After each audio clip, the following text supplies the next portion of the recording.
I know you remember. Unless you're call or text first, we don't answer the door. That I'm remembering this. Unless you call or text first, we don't answer the door. Okay. That sounds clear.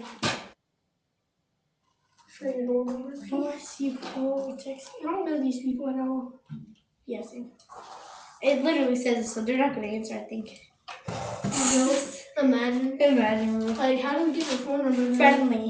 Friendly reminder. How are we supposed to text you or call you if we don't have your phone? Unless call or text, we do not answer. Then how So stranger danger, I think. Oh, that's fine.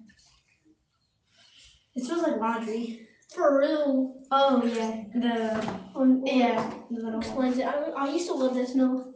I know. When you go to Walmart and your mom goes to the aisle for laundry, so heaven. Or just going outside your house and you just smell in there. And when it's cold, when it's hot, you just put. When it's cold, you just put your hand there. Hold on, let me try something.